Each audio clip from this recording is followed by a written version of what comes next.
நான் தான் சொன்னேனே, அந்த ராஜமாணிக்கம் சாதாரண ஆள் இல்லை. அவன் இங்க பதுங்குறான்னா இங்கேயோ பாய போறான்னு அர்த்தம். புரியலையே தாத்தா. நடந்ததெல்லாம் நீ சொன்ன, நடக்க போறத நான் சொல்றேன். என் கணிப்பு சரியா இருந்ததுன்னா அந்த நிலத்தை ராஜமாணிக்கம் இந்த ஊருக்கே திரும்ப கொடுத்துருவான். என்ன சொல்றீங்க தாத்தா? 40 லட்சம் கொடுத்து வாங்கின நிலத்தை ஓசில தூக்கி கொடுத்துருவாங்களா என்ன? அவ்வளவு நல்லவங்களா அவங்க? இப்ப சொன்ன பாரு ஒரு வார்த்தை, நல்லவர்னு. அதை எப்படி வாங்கணும்னு தெரிஞ்சவன் அந்த ராஜமாணிக்கம். உன்னையும் என்னையும் மாதிரி வெகுளின்னா எப்படிரா இவ்வளவு காசு கொடுத்து வாங்கின நிலத்தை திரும்ப கொடுக்கறதுன்னு நினைப்போம். ஆனா அந்த ராஜமாணிக்கம் அப்படி நினைக்க மாட்டான். ஏன்னா வெளியில பாக்கிறதுக்கு அவன் நல்லவன் மாதிரி இருப்பான். ஆனா உள்ளுக்குள்ள அவன் ஒரு மோசமான நரி. இப்ப வந்து சொல்லிட்டு போனாரு செய்தி, அதுதான் அவர் நிலத்தை எடுத்ததுக்கும் திரும்ப கொடுக்க போறதுக்கும் காரணம். என்ன தாத்தா சொல்றீங்க? இந்த தடவையும் பஞ்சாயத்து எலெக்ஷன்ல பிரசிடென்ட் பதவிக்கு நிக்க போறான் அந்த ராஜமாணிக்கம். அதுல ஜெயிக்கிற திட்டத்தோட முதல் வேலையா தான் இந்த நிலத்தை எடுத்திருக்கான். தாத்தா, ஒரு பிரசிடென்ட் எலெக்ஷனுக்காக யாராவது 40 லட்சம் செலவு பண்ணுவாங்களா? என்னம்மா நீ உலகம் தெரியாத பொண்ணா இருக்க? வார்டு மெம்பரா நிக்கிறதுக்கே கோடி கணக்குல செலவு பண்ற காலம் இது. ரோடு போடுறேன், ஏரிய சுத்தம் பண்றேன்னு சும்மா 2 கோடிக்கு கான்ட்ராக்ட விட்டான்னா கூட போதும், போட்ட காசு சாதாரணமா வந்துடும். அந்த ரகசியம் தெரிஞ்சவன் தான் அவன். அதுலயும் அந்த நிலத்தை அவன் திரும்ப கொடுத்துட்டான்னா அவன் பிரச்சாரமே பண்ண வேண்டாம், படுத்துக்கிட்டே ஜெயிச்சிடுவான். தாத்தா, இப்ப என்ன பண்றது? சொல்றேன் சுந்தரம், கணேசா, நாமளும் எலெக்ஷன்ல நிக்கிறோம்.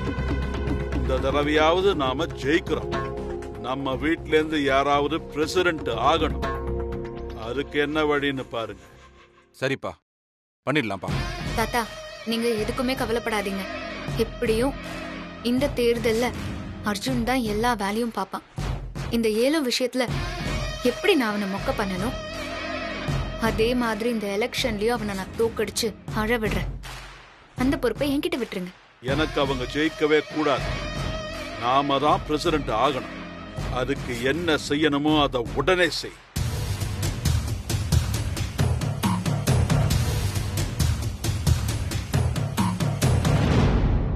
என்னையா, நாம ஒண்ணு நினைச்சா தெய்வம் ஒண்ணு நினைக்குதுன்னு சொல்லுவாங்க. இப்ப நாம ஒண்ணு நினைச்சா பெரிய வீட்டுக்காரங்க ஒண்ணு நினைக்கிறாங்க. என்ன செய்யறதுனே தெரியலையாப்பா. அட என்னப்பா, என்ன ஆயிப்போச்சுன்னு இப்ப புலம்புறா? பின்ன என்னய்யா, நம்ம ராஜமாணிக்க ஐயா கிணறு இருக்கிற இடத்த ஏலத்துல எடுத்து நமக்கு தரேன்னு சொன்னாரு. சரி, 1 லட்சமோ 1.5 லட்சமோ அதிகபட்சமா 2 லட்சமோ போகும். இடத்த மீட்டு கொடுத்தாருன்னா கொஞ்சம் கொஞ்சமா அவருக்கு பணத்தை திருப்பி கொடுத்து அடைச்சிடலான்னு பார்த்தா 40 லட்சத்துக்கு போச்சு ஐயா. 40 லட்சத்துக்கு எத்தனை செய்வனே நமக்கு தெரியாது. அதுவும் இல்லாம ஆயுசு முழுக்க நம்ம சம்பாரிச்சாலும் அந்த பணத்தை நம்மளால சம்பாதிக்க முடியாது. ஆமா, அப்படி இருக்கும்போது அந்த பணத்தை எப்படியா திருப்பி கொடுக்க முடியும்? ஆமா ஆமா, சத்தியமா முடியாதுயா. அது பாரியா, நல்ல எண்ணத்தோட தான் ஐயா அந்த தம்பியை ஏலத்துக்கு அனுப்புனாரு. ஆனா அந்த அன்பு செல்வி வீம்புக்குனே விலையை ஏத்தி ஐயாவோட பேரனை சிக்க வச்சிருச்சு. அவங்க 2 பேத்துக்கு நடந்த போட்டியில நாமெல்லாம் மாட்டிக்கிட்டோம். அதுதான் பிரச்சனையே. இந்த நிலையில ஐயா பத்திரத்தை திருப்பி கொடுப்பாருன்னு என்ன நிச்சயம்? அவர் இல்ல, வேற யாரா இருந்தாலும் 40 லட்சத்துக்கு வாங்கின பொருளை அடுத்தவங்களுக்கு கொடுக்கறதுக்கு மனசு வருமா? அப்படியே ஐயா பெரிய மனசு பண்ணி கொடுத்தா நம்மளால இந்த ஜென்மத்துல கடனை கட்டவே முடியாது. திருப்பி தர முடியாதுன்னு தெரிஞ்சதுக்கு பிறகு அதை எப்படியா கை நீட்டி வாங்குறது? நீங்க சொல்றதும் சரிதான். இனிமே இந்த கணத்துக்கு ஆசைப்படுறத நாம விட்டுற வேண்டியதுதான். என்னம்மா இப்படி பேசுற? இது என்னம்மா கேள்வி? வேற இடத்துல கேணிய தோண்டிக்க வேண்டியதான். வேற இடத்துல கிணறு தோண்டும் போது தண்ணி பொங்கிட்டு வந்துருமா? அது தேனூத்தியா, அமுத சுரவி மாதிரி. அது வாடி நான் பார்த்ததே இல்லை. இன்னொரு இடத்துல தோண்டி அப்படியே பொங்குனாலும் இந்த கிணத்து தண்ணி டேஸ்ட் வருமா? பச்சை புள்ளைக்கு கூட பாலுக்கு பதிலா இந்த கிணத்து தண்ணியும் ஊத்தலாம். அப்படிப்பட்ட கிணறு கிடைக்கிறது ரொம்ப சிரமம் தான். ஐயா வந்துட்டாங்க ஐயா.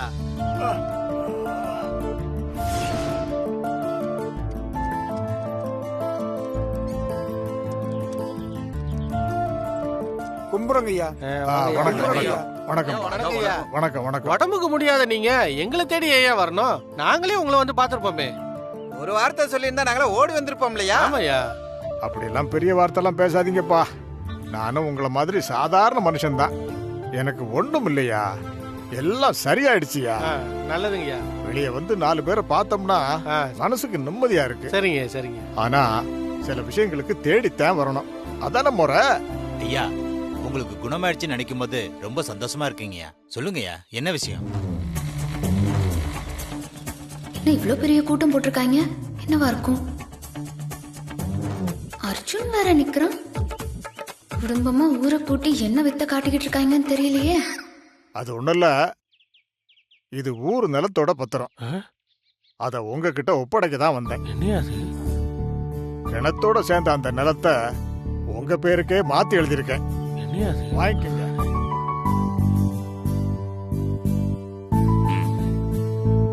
அட வாங்கிக்கங்க, என்ன யோசனை? இதை ஏற்கனவே உங்ககிட்ட சொல்லியிருந்தேன்ல. சொன்னீங்க தாயா, அந்த இடம் 1 லட்சமோ 2 லட்சமோ இருந்து ஏலத்துல எடுத்து கொடுத்துருந்தீங்கன்னா நாங்க ஊர்க்காரங்களாம் ஒண்ணு சேர்ந்து ஆளுக்கு கொஞ்சம் வசூல் பண்ணி அந்த பணத்தை உங்களுக்கு கொடுக்கலாம்னு நினைச்சோம். அந்த இடத்த 40 லட்சம் ரூபாய்க்கு எடுத்திருக்கீங்களேயா, நாங்க எப்படியா திருப்பி கொடுக்க முடியும்? அதான் யோசனையா இருக்கு. என்னையா நான் சொல்றது வாஸ்தவம் தானே? 40 லட்சம்யா. உங்களுக்கு நான் என்ன வாக்கு கொடுத்தேன்? இடத்த ஏலத்துல எடுத்து கொடுக்கறதா தானே சொன்னேன். அந்த பணத்தை நீங்க தரணும்னு நான் சொல்லவே இல்லையே. என் சொந்த பணத்துல உங்களுக்கு நிலத்தை தரதா தான் பேச்சு. அது எப்பவுமே மாறாதீங்க. நீங்க பணத்தை திருப்பி தரவே வேண்டாம். ஆனா இத மறுபடியும் வச்சு கடன் மட்டும் வாங்கிடாதீங்க. இல்லங்கய்யா இல்லங்க. இது அறிவுரையா சொல்ல, வாங்க மாட்டேயா. ஒரு அக்கறையா சொல்றேன். அதெல்லாம் சரிங்கய்யா, ஆனா எங்களுக்கு ரொம்ப கஷ்டமா இருக்குயா. கொஞ்சம் நஞ்ச பணமா 40 லட்சம் நாங்க நினைச்சே பார்க்க முடியாத பணம். நீங்க சொல்றதெல்லாம் சரிதான். இது வெறும் இட பிரச்சனையா இருந்தா இவ்வளவு தூரம் போயிருக்காது. இது உங்க வாழ்க்கை பிரச்சனையெல்லாம் இருக்கு. யோசிச்சு பாருங்க. எதிராளி இந்த நிலத்தை எடுத்திருந்தா என்ன ஆயிருக்கும்? உங்க உரிமை எல்லாம் பறி போயிருக்கும். எப்பவுமே சொத்தை விட உரிமைக்கு விலை அதிகம்யா. அதைத்தான் நாங்க உங்களுக்கு கொடுக்கறோம். ஐயா, உங்களுக்கு பெரிய மனசுங்க ஐயா. அட என்ன ஏன் பாராட்டுறீங்க? உங்களுக்கு ஒரு விஷயம் சொல்றேன், கேட்டுக்குங்க. இந்த இடத்த ஏலத்துல எடுத்ததே என் பணத்துல இல்ல, என் பேராண்டி பணத்துல. என்னப்பா, அவன் மெட்ராஸ்ல பெரிய பிசினஸ் பண்றான். உங்களுக்கு நல்லது பண்ணணும்னு நினைச்சு பணத்தை பத்தி கவலைப்படாம இடத்த ஏலத்துல எடுத்துட்டான். அதனால நீங்க யாரும் பணம் தரேன்னு சொல்லி அவன் பண்ண நல்ல விஷயத்த அசிங்கப்படுத்துறாதீங்க. இல்லங்கய்யா இல்லங்கய்யா. ஐயா, என்ன வார்த்தை சொல்லிட்டீங்கய்யா? நீங்க பத்திரத்தை கொடுங்க, நாங்க வாங்கிக்கிறோம். வாங்கிக்கோங்க. வாங்கப்பா. ஐயா, நல்லா ஐயா, இருக்கு. நீங்க ஐயா, உங்க பேராண்டிய பார்த்தா இளவட்டத்துல உங்களை பார்த்த மாதிரியே இருக்கு. அதே முகம், அதே நட, அதே தைரியம், அதே நல்ல மனசு. அதனாலதான் ஏலத்துக்கு நான் போகாம அவனை அனுப்பி வச்சேன். அவனை வெட்டிட்டு வாடான்னு சொன்னா அவன் கட்டிட்டே வந்துட்டான். எனக்கு பதிலா இனி எல்லாமே என் பேரன் தான் பாப்பான். வானம் பார்த்த பூமி போல நாங்கன்னா வாரி வழங்குற மேகம் நீங்கய்யா. 40 லட்சத்துக்கு ஏலத்தை எடுத்ததுனால ஏதோ கருண மகாராசாவை புகழ்ற மாதிரி புகழ்றாங்க. இத வேற நான் கேட்டுக்கிட்டு இருக்கேன். நீங்க மட்டும் இல்லைன்னா நாங்க தரிசா போயிருப்போம்யா. இதுக்கு நாங்கெல்லாம் எப்படி கைமாறு செய்ய போறோம்னு தெரியலங்கய்யா. நீங்களும் உங்க பேரனும் செஞ்ச உதவிக்கு நாங்க நாளும் கும்பிடுவோம்யா. ஐயோ வரானே. வசு, ஏ வசு, ஓடிடலாம். வசு, ஏய், கேட்காத மாதிரி போறியா? இரு வர.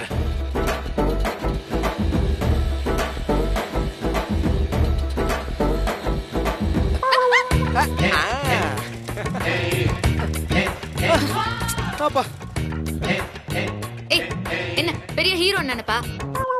ஓடி வந்து வழி மறைக்கிறீங்களோ? அப்படியே இடிச்சு தள்ளிட்டு போனா தெரியும். ஓவரா பண்ற வசுனி. என்னடா ஒருத்தன் பின்னாடி கத்திக்கிட்டு ஓடி வர்றான், அத பார்த்து கொஞ்சம் கூட இறக்கப்படாம அப்படியே டுர்ருன்னு வண்டி ஓட்டிட்டு போயிட்டே இருக்க. ஆமா, நீ யாரு? உனக்கு ஏன் நான் இறக்கப்படணும்? நீ ஓடி வா, இல்ல உருண்டு வா. யார் வேணாம்னு சொன்னா? இப்ப நீ வழியை விட போறியா இல்லையா? அந்த அளவுக்கு என் மேல வெறுப்பு இருக்குன்னா எதுக்கு என்ன பார்த்தோன்னே வண்டியை நிப்பாட்டின? பிடிக்கலைன்னா எதுக்கு மறைஞ்சு நின்னு பார்த்த? பேசாம போக வேண்டியதானே? மறைஞ்சு நின்னு பார்க்க வேண்டியது, நாங்க பார்த்து கூப்பிட்டா உடனே கண்டுக்காம ஓட வேண்டியது. இத பாரு வசு, உன் மனசுக்குள்ள நான் இருக்கேன். உன் மனசுக்குள்ள ஒண்ணும் இல்லாமலா என்ன நீ மறைஞ்சு நின்னு பார்த்த? எதுக்கு இப்படி உளர்ற? உள்ளுக்குள்ளயும் ஒண்ணும் இல்ல, வெளியேயும் ஒண்ணும் இல்ல. கூட்டமா நின்னதும் குரலி வித்தியோன்னு பார்த்தேன். பார்த்தா நடுவுல நீயும் உன் தாத்தாவும் நிக்கிறிய. சரி, இது ஏதோ குரலி வித்ததான்னு தெரிஞ்சது, கிளம்பிட்டேன். போதுமா? என்னமோ கதை அடிக்கிற. வேடிக்கை பார்க்க நின்று இருந்தானா எதுக்கு மறைஞ்சு நிக்கணும்? நான் உன்னை பார்த்தப்ப நீ வெக்கப்பட்டு திரும்பினத நான் பார்த்தேன் வசு. அத நீ இல்லன்னு சொல்ல முடியுமா? யோ, என்ன பேச்செல்லாம் ரொம்ப ஓவரா தான் போகுது. இவர் பெரிய மன்மதராசா. இவரை பார்த்து நாங்க வெக்கப்படணுமா? ஆமா, உனக்குலாம் வேற வேலையே இல்லையா? எதுக்கு என் பின்னாடியே வர? வழி விடு. ஏய், இரு வசு. என்னோட வேலையே ஒன்ன பாக்குறதுதான் வசு. ஆமா, நீ என்ன சொன்ன? குரலி வித்தையா? 40 லட்சம் ரூபாய்க்கு ஏழை எடுத்து சந்தி சிரிச்சப்போ நான் ஏதோ பெரிய மனசு பண்ணி 1 ரூபாய் கூட கேட்டு உன்னை காப்பாத்தி விட்டேன் பாரு. இல்லைன்னா நீ வீட்டுக்கு போய் அடி வாங்கியிருப்ப. யாரு? நானா? நிலத்தை உன் தலையில கட்டிட்டு போனதுக்கே என்ன கொண்டாடினாங்க. உன்னை ஜெயிச்சுட்டு போயிருந்தா விருந்தே வச்சிருப்பாங்க. ஐயோ, ஓ வீட்ல விருந்து. அந்த வீட்ல என் அத்தை மட்டும்தான் தங்கம், மத்ததெல்லாம் பைத்தியங்க. அத்தையா? ஆமா. ஏன் மஞ்சுளா அத்தை? ஓ, அந்த அளவுக்கு ஆயிடுச்சா உனக்கு? ஆமா வசு. இனி உன்கிட்ட பேசி பிரயோஜனம் இல்ல. மரியாதையா வழிய விடு. வழிய விடுன்னு சொல்றாங்க. விடு. ஏய் வசு, சொல்றத கேளு. எனக்கு உன் கூட போட்டி போடணும்லாம் ஆசை இல்ல. நீ ஏன் என்ன போட்டியா நினைக்காத. நான் போட்டி போட்டு ஏலம் எடுத்தது காரணமே தாத்தாவோட வாக்கு. கிராம மக்களுக்கு அந்த கிணத்தை மீட்டு தர்றதா ஏற்கனவே வாக்கு கொடுத்திருக்காரு. அதை நிறைவேற்ற வேண்டியது என்னோட கடமை இல்லையா? அதான் கொஞ்சம் போட்டியா போச்சு, வேற ஒண்ணும் இல்ல. அநியாயத்துக்கு நல்லவ மாதிரி பேசாத வசு. நான் நல்லவனா இல்லையான்னு எனக்கு தெரியாது. ஆனா நல்லது பண்ணா பெரிய சந்தோஷம் கிடைக்கும், அது மட்டும் எனக்கு தெரிஞ்சிருச்சு. அந்த கிணத்தை அந்த மக்களுக்கு இலவசமா கொடுக்கும் போதுல அவங்க எவ்வளவு சந்தோஷப்பட்டாங்க நீ பார்த்தல.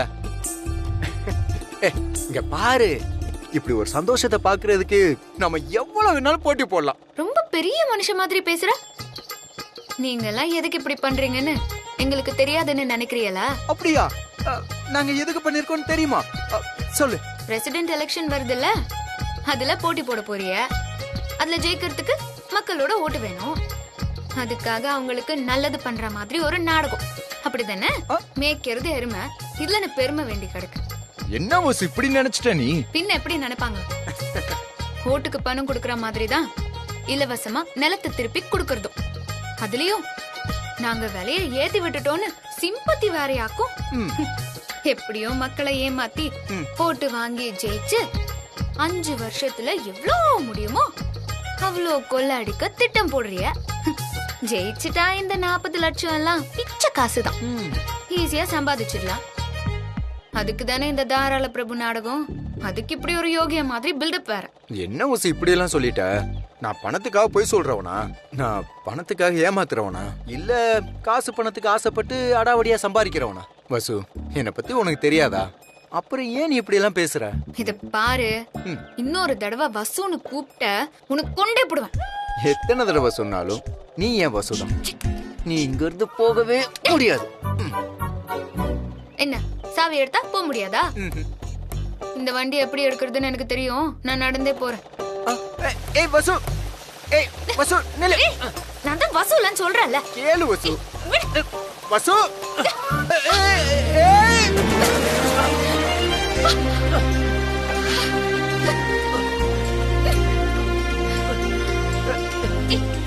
வசு, நீ ஏன் வசுவேதான்? எப்படியா சொல்ற? அது ஃபீல் பண்ணதுல தெரிஞ்சு போச்சு எனக்கு. ஏய், மரியாதையா வழி விடு. வசு, இது பாரியா, போலீஸ்ல கம்ப்ளைண்ட் பண்ணிடுவேன். அப்புறம் 2 வருஷம் கழித்துங்க வேண்டியதா. போலீஸ்லயா? என் மேல கை வைக்கிற தைரியம் அந்த போலீஸுக்கு இருக்கா? ஓ, உனக்கு அவ்வளவு குளிர் விட்டு போச்சா? உனக்கெல்லாம் எதுக்கு போலீஸ்? நான் என் வீட்ல போய் சொல்லுவேன், என் தாத்தா கிட்ட போய் சொல்லுவேன். போன தடவை தான் நீ தப்பிச்சிட்ட, இந்த தடவை நீ தான் கன்ஃபார்ம் பண்ணி வெட்ட சொல்லிடுவேன். கைய கால உடைக்க சொல்லிடுவேன். ஓகேவா? ஐயோ வசு, வேணாம் வசு, ரொம்ப பயமா இருக்கு. அப்படிலாம் எதுவும் பண்ணிடாத வசு, நான் ரொம்ப பாவம் இல்ல. ஏய், இப்படிலாம் கெஞ்சுவே நினைச்சியா? அடிங்க சான்ஸே இல்ல. இதுக்கு முன்னாடி என்னோட மாமா மகன் எல்லாம் தெரியாது எனக்கு. இப்ப அதுவும் தெரிஞ்சு போச்சா? உள்ளுக்குள்ள லவ் பயங்கர உச்சத்துல இருக்கு. உன்கிட்ட பேசினா எனக்கு பைத்தியம் பிடிச்சிரும். வசு வசு வசு நான் சொல்றத கேளு வசு. வசு வசு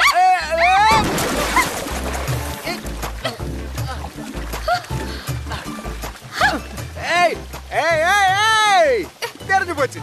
உன் திட்டம் என்னன்னு எனக்கு தெரிஞ்சு போச்சு. ஏய் என்ன திட்டம்? இப்படி கட்டி பிடிச்சு ரொமான்ஸ் பண்ணனும் தானே இப்படி எல்லாம் பண்ற நீ? ஏய் மூஞ்சி. ஏய் எனக்கு உன் கூட ரொமான்ஸ் பண்ற தவிர வேற வேலை இல்ல பாரு. ஏய் ஏய் என் அம்மா அப்பவே சொல்லுச்சு, பைத்தியத்தையும் குரங்கையும் நின்னு வேடிக்கை பார்க்காத, அது புரண்டிடும்னு. சி, அது கரெக்டா தான் இருக்கு. ஏய் பைத்தியம் தான். உன் மேல உயிரா இருக்கிற பைத்தியம். நீ என்ன திட்டினாலும் நான் உன்னை விட்டு போக மாட்டேன். நீ என்ன விட்டு போக கூடாது. என்னடா போக கூடாது? என்ன வேணாம் வேணாம் வேணாம். ஏய்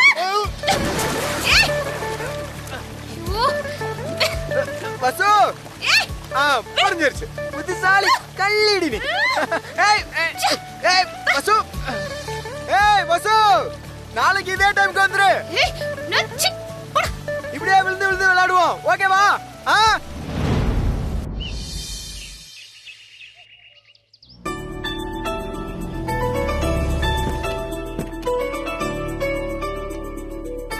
வணக்கம் ஐயா. வணக்கம் வணக்கம். நல்லா இருக்கீங்களா? நல்லா இருக்கேன் ஐயா. ஒரு வாரமா ஊர்ல இல்ல, பிள்ளைய பார்க்க பட்டணத்துக்கு போயிருந்தேன். வந்த உடனே விஷயத்த சொன்னாங்க, பதறி அடிச்சு ஓடி வந்தேன். இப்ப எப்படிங்க ஐயா, உடம்பு பரவாயில்லையா? அதெல்லாம் ஒரு பிரச்சனையும் இல்லப்பா, நான் நல்லா இருக்கேன். நீங்க ஒண்ணும் கவலைப்பட வேண்டாம். என் பேரன் என் கூட இருக்கும்போது எனக்கு என்ன கவலை? ஓ இதான் உங்க பேரனா ஐயா? என் பேரன் தான். வாங்க பிரசிடென்ட் சார், மீட்டிங் எல்லாம் நல்லபடியா முடிஞ்சுதா? என்ன காந்திமதி அம்மா, கண்ணு போச்சா? நான் ஒண்ணு ராஜமாணிக்கம் இல்ல, அவர் மாப்பிள்ள புண்ணிய கோடி. ஐயோ எல்லாம் எங்களுக்கு தெரியும். நான் உங்களை தான் பிரசிடென்ட்னு சொன்னேன். நீங்க என்னமோ உங்க மாமனார பிரசிடென்ட்னு சொல்றீங்க. எனக்கு என்ன உங்களுக்கும் அவருக்கும் வித்தியாசம் தெரியாதா என்ன? பிரியமா நீங்க என்ன சொல்றீங்க? எனக்கு ஒண்ணும் புரியலையே. உங்களுக்கு எல்லாம் புரிஞ்சாதானே ஆச்சரியமே. நீங்க உங்க மாமனாருக்கு கை கடக்கமான ஆளு, அவரை மீறி போகவே மாட்டீங்க, அப்படி ஒன்ன யோசிக்கவே மாட்டீங்கன்னு கூட தெரியும். ஆனா இப்போ காலமும் நேரமும் உங்களுக்கு சாதகமாகிட்டு வருது. சரசு, பெரியம்மா என்ன சொல்றாங்கன்னு உனக்கு புரியுதா? இல்லங்க புரியல. பெரியம்மா எதுவா இருந்தாலும் வெளிப்படையா சொல்லுங்க, அதை விட்டுட்டு சுத்தி வளைச்சு பேசாதீங்க. ஆமா, நாங்க அப்படியே சுத்தி வளைச்சு பேசிட்டாலும் உங்களுக்கு புரிஞ்சிட போகுது. இங்க பாருங்க, எப்பவுமே உங்க மாமனார் தானே எலெக்ஷன்ல நிப்பாரு. இந்த தடவை அவர் வெட்டுப்பட்டு உடம்புக்கு முடியாம இருக்காரு. அப்படி இருக்கிற ஒரு பெரிய மனுஷனை தேர்தல்ல நிக்க வச்சு நாம அலக்கழிக்கணுமா சொல்லுங்க? அது மட்டும் இல்லாம அவர் ஒரு ஆளை கை காட்டினா இந்த ஊர் மொத்த ஜனமும் ஓட்டு போடுவாங்களா மாட்டாங்களா? போடுவாங்க தான். அப்புறம் என்ன, நீங்க ஜெயிச்சு பிரசிடென்ட் ஆயாச்சுன்னு நினைச்சுக்க வேண்டியதுதான். அது எப்படிமா நான் ஜெயிக்க முடியும்? ஐயோ தம்பி, நீங்க ரொம்ப அடக்கமாவே யோசிக்கிறீங்க. கொஞ்சம் நீங்க இந்த அமைதிப்பட அம்மாவாசை மாதிரி யோசிங்க. ராஜமாணிக்க ஐயா ஒருத்தர அடையாளம் காட்டுறாரு, அந்த ஆளு நீங்களா இருந்தா ஊரெல்லாம் உங்களுக்கு ஓட்டு போடும், நீங்க தான் ஜெயிப்பீங்க. அப்படியா சொல்றீங்க? எனக்கு இது தோணவே இல்ல பாருங்க. அட என்னங்க நீங்க, அவங்க தான் ஏதோ புரியாம சொல்றாங்கன்னா நீங்களும் அதை நம்பிக்கிட்ட. சரசே, இது நாள் வரைக்கும் உங்க யாருக்கும் தோணாத ஒரு நல்ல விஷயம் பெரியம்மாவுக்கு தோணி இருக்கு. அதை எப்படி செயல்படுத்தணும்னு யோசிக்கிறத விட்டுட்டு என்ன மட்டும் தட்டினா என்ன அர்த்தம்? காலம் பூரா உங்க அப்பாவுக்கு நான் சேவை பண்ணிட்டே இருக்கணுமா? அப்ப நான் பிரசிடென்ட் ஆக கூடாதா? என்னங்க, தேர்தல் ஒண்ணும் விளையாட்டு இல்ல, யார் வேணாலும் நிக்கிறதுக்கு. எங்க அப்பா நின்னாருன்னா கண்டிப்பா ஜெயிப்பாரு, நீங்க நின்னா கண்டிப்பா தோப்பீங்க. தேவையில்லாத வேலையெல்லாம். என்னப்பா காமெடி பண்ணிட்டு இருக்கீங்க? நான் காமெடி பண்றேனா? என்ன பார்த்தா காமெடியா மாதிரி தெரியுதா? ஆத்தாளுக்கு மழுக்கு பேச்ச பாரு. தெரிஞ்சோ தெரியாமல பெரியம்மா என்ன பிரசிடென்ட்னு சொல்லிட்டாங்க. என் மனசுக்குள்ளே அந்த ஆசை அப்படியே வந்துருச்சு. இனி அதெல்லாம் மாத்துறது கஷ்டம். அதனால நீங்க என்ன பண்றீங்க, என்ன எப்படி பிரசிடென்ட் ஆக்குறதுன்னு மட்டும் யோசிங்க. நாங்க ஏன் யோசிக்கணும்? என்ன நான் யோசிக்கணுமா? நானே என் மாமனார் கிட்ட போய் மாமா மாமா என்ன பிரசிடென்ட் ஆக்குங்கன்னு கெஞ்சணுமா? என்னால அது முடியாது, அது நல்லாவும் இருக்காது. அதனால நீங்க தான் அவர்கிட்ட போய் பேசணும். ஐயோ என்னால முடியாது. ஏய், உன்னை யார் கேட்க சொன்னா? நீ சின்ன புள்ள, உங்க அம்மா போய் கேட்கட்டும். பெத்த பிள்ளை கேட்டா அவர் இல்லைன்னு சொல்ல மாட்டார்ல. இது என்னங்க வம்பா இருக்கு? உங்க பஞ்சாயத்துக்குள்ள என்ன இழுக்காதீங்க. நான் கேட்டா அவர் சரின்னு சொல்வாரா மாட்டாரான்னு எனக்கு தெரியாது. ஆனா ஒண்ணு மட்டும் நிச்சயம், நீங்க மட்டும் எலெக்ஷன்ல நின்னா நான் கூட ஓட்டு போட மாட்டேன். ஏய் இப்ப எதுக்கு சிரிக்கிற? அதுப்பா ஏய் சிரிக்காம சொல்லு. இல்லப்பா, அப்படி மட்டும் நடந்தா நீங்க ட்ரெண்டிங் ஆயிடுவீங்க. ட்ரெண்டிங்கா? அப்படின்னா? அது நாடெல்லாம் உங்களை பத்தி தான் பேசுவாங்கப்பா. அப்படியா? அப்படி என்ன பேசுவாங்க? ஒத்த ஒட்டு புண்ணிய கோடின்னு பேசுவாங்க. ஆனா அதுக்கோ யாராவது ஒரு ஆளாவது உங்களுக்கு ஓட்டு போடணும்பா. உன்னெல்லாம் பொண்ணா பெத்த மாதிரி என்ன சொல்லணும்? ஏய் சரசு, நீ என்ன முடிவா சொல்ற? பஞ்சாயத்து பதவினா ஊருக்கு நல்லது செய்யறது. உங்களுக்கு அப்படி ஒரு எண்ணமே வராது. அர்ஜுன் ஏழை எடுத்தப்ப கூட அத செய்ய வேண்டான்னு தடுத்தீங்க. எதுவும் செய்யக்கூடாது, ஆனா பதவி மட்டும் வேணும்னா எப்படிங்க? ஏய் தல, அப்பா சும்மா விளையாடாதீங்கப்பா. நான் விளையாடுறேனா? உன்னை அப்புறம் வச்சுக்கிறேன். ஏய் இந்த பாரு, இந்த விதண்டாவதெல்லாம் எனக்கும் தெரியும். இப்ப பேச்சு அது இல்ல. நான் பிரசிடென்ட் ஆகணும், அதுக்கான வழியை பாரு. உங்க அப்பா உள்ள வருவாரு, அவர்கிட்ட நீ பேசுற. அவர் அதுக்கு சரின்னு சொல்லணும். அப்ப நான் பிரசிடென்ட் ஆயிருவேன். என்னங்க ஏதோ விளையாட்டா பேச போய் நீங்க அதை சீரியஸா எடுத்து காமெடி பண்ணிட்டு இருக்கீங்க. இது விளையாட்டும் இல்ல, வினையும் இல்ல. இதுதான் என்னுடைய முடிவு. நான் பிரசிடென்ட் ஆயே தீர்வேன்.